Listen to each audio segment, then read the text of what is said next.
Hey BookTube, it's Samantha. It's November. It's 6:45 in the morning. I don't know what to do with myself, so I'm gonna film my little wrap-up video.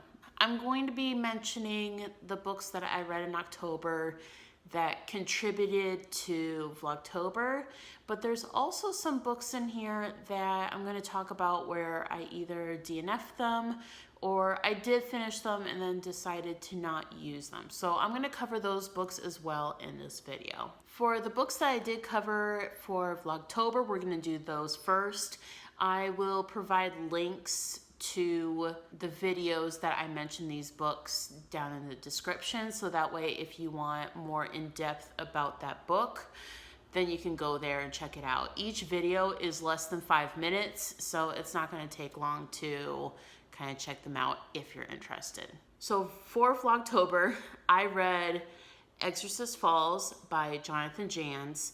This is included in my exorcisms video. Frankenstein in Baghdad by Ahmed Sedawi for my created creatures video. Those Across the River by Christopher Buehlman for my creatures in the woods video. The Witch's Trinity by Erica Mailman, I read for my witches video. The Night Parade by Ronald Malfi, which I read for my diseases video. Ararat by Christopher Golden for my Isolation Mountain video. And Timeless Innocence by Janice Susan May for my dolls video. So there is one book that I read from start to finish and decided to not include it in my Vlogtober. And that book is Arnos Hell by Eamon Murphy. When I read the book, it was good, but it wasn't enough to highlight it, I guess. So you know, I would determine whether I wanted to mention a book on my videos if I gave it like 4 or 5 stars. And Arnos Hell was like a 3-star read for me. 3.5. So I had planned on reading Arnos Hell for my Halloween night read because as I mentioned in my Halloween video, I tried reading a few different books to pick specifically for Halloween, and this was one of them that I tried, and I decided not to use it because it just wasn't quite there or quite what I was looking for. This is about a guy named Bob who works as a call center person. He's not a telemarketer, but he will take phone calls for people who are sick or something's up with their health and they just want to talk to a nurse about their concern. But he gets that general information, asks them some questions, and then he hooks them up with a nurse to talk to on the phone. So while he's doing this, he didn't want to work on Halloween, but his boss kind of made him work on Halloween because he was late to work. So to kind of make up for it, he's doing a night shift with a few other people. But on Halloween night, you know, things are always a little off and things happen during the night that normally don't happen. And he finds that he and the group of his co-workers are now fighting to get out of this building before something worse happens to them. I was interested enough in this book to read, like start to finish, because there are some books which I'll mention later in this video that I started and it was just, no, I didn't even finish them.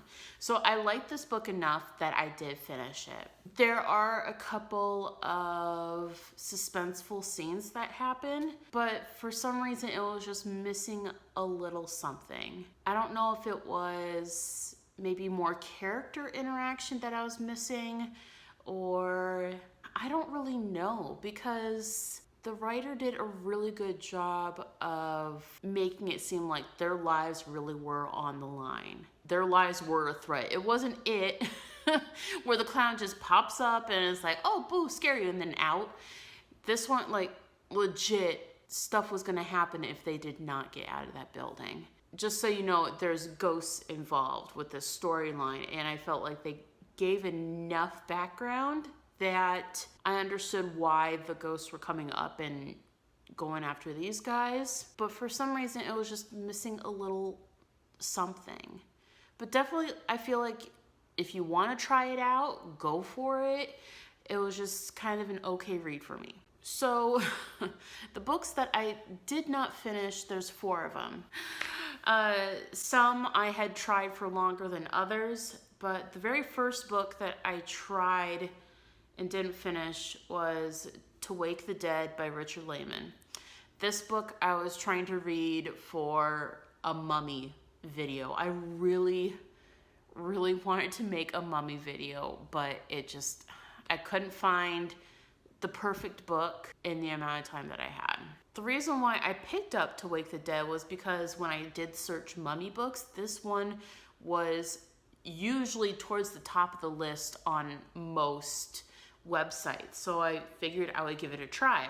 So one of the reasons that I really wanted to read this book was because, from my understanding of the summary, it's a female mummy, which I just love the idea of it being a female mummy. So unfortunately, I didn't even get to the mummy part, and I'll get to that. But the book is, you follow this married couple that they're private investigators. They work together. They do kind of different things.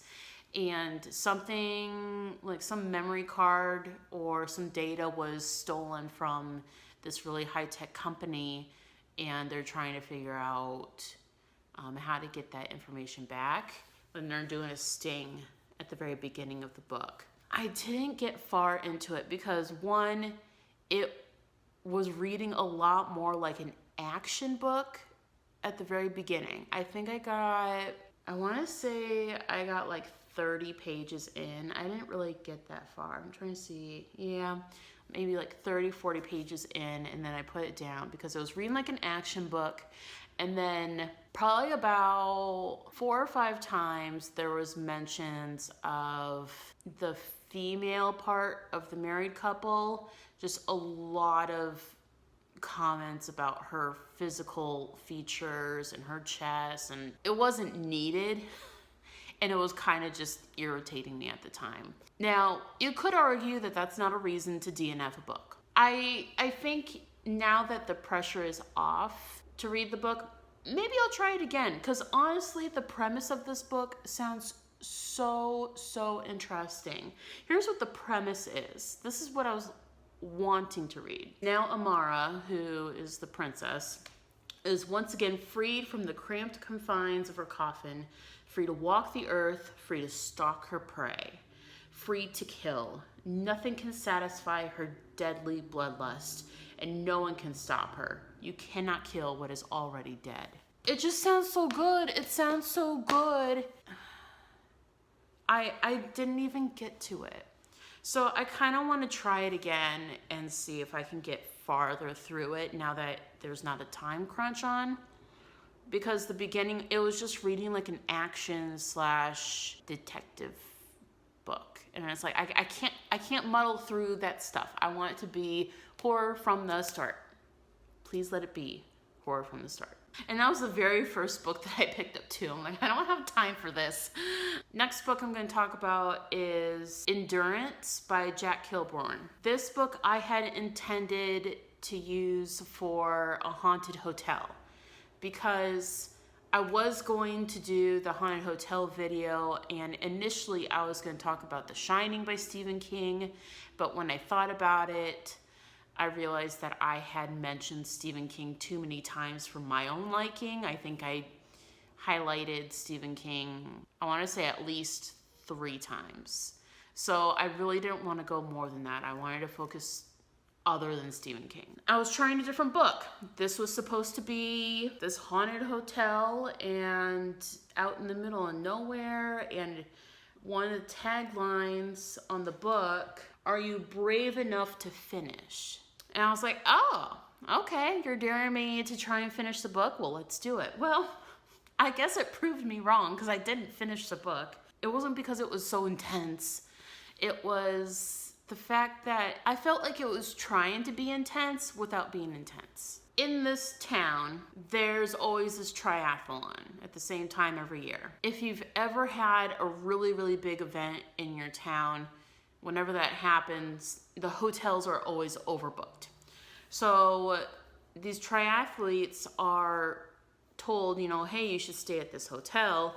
But then when they go to the hotel, like they have their tickets and everything, they're like, oh, we're overbooked, but we can send you to the Rushmore Inn. They'll have room for you. So these triathletes or reporters, they're like, okay, fine, we'll go there. And some of them go missing. They go to the Rushmore Inn and then they never come out.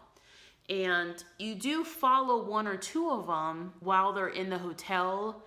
And the author was trying to, like, there's a difference between written not to be scary, just to be suspenseful horror, and then there's trying to be scary and not hitting the mark horror. And that's what this one was. He was trying to be scary, trying to be intense, and it just... I think, again, this is another book that I, without the time constraint on, I think I would try this book again. Because I don't think it was a bad book by any means. I got about 35% of the way through, and I just knew it wasn't going to be a 4 or 5 star read. But I do think I would enjoy it, though. I think it would be at least 3 stars. So if you're looking for something that has a lot of scenes in there that have that horror aspect to them, give this a shot. And who knows, maybe it gets scarier as it goes. Like I said, I only got 1/3 of the way through, so maybe it gets more intense as the book goes on. This book. I'm gonna briefly mention my last book that I DNF'd before I get to this one. So like I said, I tried reading a Halloween book and it didn't go well. So I was trying to find that Halloween book.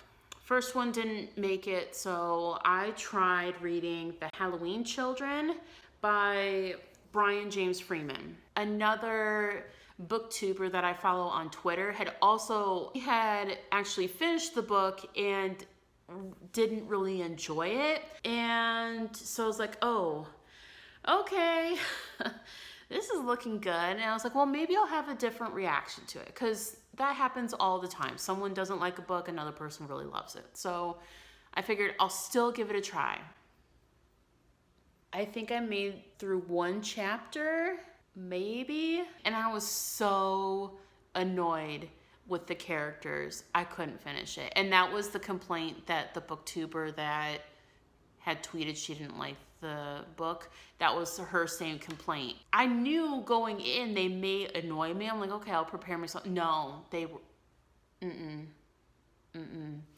I was so over them. I think that's kind of one of my hard lines. I won't like a book is if the characters are overly, not pretentious, just they're overly jerks to the nth degree, and they're the people that you're following throughout the whole entire book. They're the main, that's my hard line. I don't mind having jerky characters on the side, but when I'm supposed to be following their perspective throughout the whole entire, no, I'm not doing it. I'm not doing it. The book is about this apartment complex that isn't really the nicest place in the block, if you know what I mean. And at Halloween, strange things happen. It's the children who are talking about stories of blood running through the walls and hearing things at night and blah, blah, blah. And apparently there are Halloween children that are causing these effects. They're doing some pretty nasty tricks to people in the apartment complex. So that's what the book's about, but I did not get that far. So that's that one. And then I listened to Universal Harvester by John Darnielle. This was a book that I was thinking about possibly doing another found footage video, possibly, because the plot sounded similar to The Ring. about this guy who works at a video rental store, and a few customers will come in. They'll say, hey, enjoyed the movie, but there's something else on it. I don't know what it is. Can you check it out? And this happens 2 times, 2 different movies. So he kind of doesn't really think anything of it, but later on it's mentioned again and again on these same 2 movies. So he checks it out, and there's this homemade footage that is put into the movie. On one video, it's just like nothing for like 30 seconds. And then the other one, there's a lot more going on, kind of Ring-ish. And he's trying to put together the pieces of where this is happening, if it actually happened. So that's kind of the premise of the story. I was like, okay, it'd be curious to see how they go with this. It's not like The Ring where it's like, okay, 7 days after you watch it, you're dead.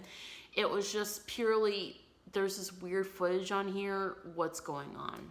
What I found curious when I picked up this book was that as an audiobook, it had kind of advertised that it's more of a in-depth experience. The author is the one who's narrating the book, and audiobook is the preferred way to listen to this book because of the atmosphere and the soundtrack that goes with it, and it just really pulls you in. It's like, oh, okay, that sounds awesome. I really love listening. I haven't finished it, but I really love listening to Sleeping Giants because of all the sound effects and everything that go into that. It made it really immersive. So I was thinking it was going to be something similar. It was not. The soundtrack that goes with the audiobook is very jarring. I believe there's 3 parts to the book. I got through 2 parts, and every time he starts a part and every time he's ending a part, this music comes in. And it is not spooky music at all. It's not suspenseful. It's just music. It doesn't have like any tie-in to the atmosphere of the book. And it was done in such a weird way because the music would start turning up as he's talking. And sometimes the music was preventing me from hearing what he was saying. And then there would be this period of time, like 30 seconds to a minute, where it's just music. And I'm like, what is this? I don't know. And that was it. That was what the soundtrack was. It wasn't like there was sound effects to go in throughout the book. So there was that. Part 1 delivered. When I heard the music thing, I'm like, that's really weird. Is this some mistake? And I was like, whatever. We got to the book, and it was delivering. I'm like, okay. I was honestly invested. That's why I got through so much of the book. I actually was invested in the book. And then part 2 happened. I don't know if this was just because of my own, not necessarily lack of attention, but I wasn't 100% focused on it. Honestly, I think that is part of the audiobook experience, that you don't need to use 100% of your concentration on the audiobook. You can intake the information and still be able to follow the story. Well, I remember I was at the gym when it transitioned from part 1 to part 2. I remember thinking, am I listening to a different book? What is this? What is this? It was a completely different storyline. Completely different. I didn't know how it related to the first part of the book. And so I was actually actively spending time trying to think of how part 2 fit into part 1. Why am I hearing this part of the story? And then I was able to connect. From part 1, we learned that the person who had rented one of the videos, she actually knew the location of the house that's put in the footage. So she goes to the house and she talks to the person who lives at the house. Part 2 is us following the person who lives at the house when she was a child and her parents and their interaction or lack thereof. So, and it wasn't even playing out the events of the video footage. It was just kind of like, well, this is her life. And it threw me off so much. There was no segue into it. I think it would have helped a little bit if at the end of part 1, we have some sort of thing like, okay, well, let me tell you my story. Let me tell you how this came to be. And then we segue into part 2. And instead of using the person who lives in the house in third person, it would have helped if she had used first person, because then you get the sense that, okay, this character is telling her story about her family, because it was from, like, it was, I don't know the different terminologies, I'm not a writer, but it was all from that character's perspective. It was just told in third person, so whatever that is. So I got through that part, and once I figured that out, I'm like, okay, let me figure out where this is going, because then I got to a point where it's like, oh, that's interesting. And then part 3 happened. Part 3 happened, and now we're back to the people who were in part 1, but they're not tying anything in from what was shared in part 2. I didn't get it. I know I've been talking about this for a while, but it's just, I don't get it. I legit, like I said again, I got through most of this book and I couldn't finish it. I couldn't finish it. It was not a cohesive story. Another thing that jarred me out of the book as well was that I don't know if this is actually in the book or not, but there were a handful of times that the author, remember, he's narrating the book, that the author would say, well, in one scenario, he would have just gone home and taken the job at this other place, and none of these things would happen. In another scenario, he could have tried to get the job and moved out of the city, and this could have happened. But here is the scenario that actually happened. And that was so jarring. I didn't understand the purpose of saying, well, this could have happened, and then not go anywhere with it. If it was something that had incorporated time travel in a certain way, kind of like Middle Game, it would make sense because it's a part of the plot. But him saying in this scenario, it had no bearing on the plot whatsoever. So again, like, I picked up this book because I wanted to give some recognition to books that don't have that many reviews. I'm not saying it has any bad reviews. It's at about 3 stars. So I figured I'd give it a try. No. And the last book that I tried to read was Campfire by Sean Sarles. I picked up this book because, 1, it was available in audiobook and I was desperate for audiobooks to finish out the month. And 2, it's a campfire book. So I really wanted to read something that had the campground in it, camping in it. I had this one book planned and it came way too late, and I knew it was gonna come too late. So I was trying to come up with a backup plan. I'm gonna get to that book later. So later in this month, we'll do the real camping video if that book is good. This book, I was so over it. At least there's this. It is marketed as young adult, which after I started listening to it, it definitely is young adult from the style of writing that I listened to. So that wasn't necessarily my complaint because I did pick up on that relatively quickly. It is young adult for sure.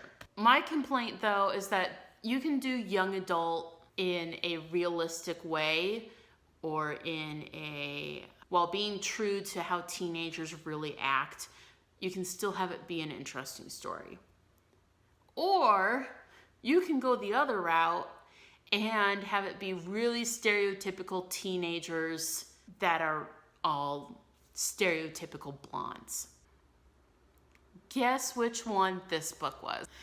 One of the things that really annoyed me listening to this as an audiobook, we had characters that we were following, future Sam here, The names that were mentioned just in the first chapter were Caleb, Chris, Charlie, Chelsea, and Maddie. That's 4 C names. That was a big issue that I was having though, was that all the names were so similar that it was hard to tell who was who. And then you have Maddie, who was the main character. M for Maine. Another issue that I was starting to have, as I said, with the stereotypical characters, we have Chelsea, who's the big flirt and everything, and Caleb's an older boy. Chelsea's like, oh, you should try and flirt with Caleb. Caleb's so cute. Oh, you should try and get with him.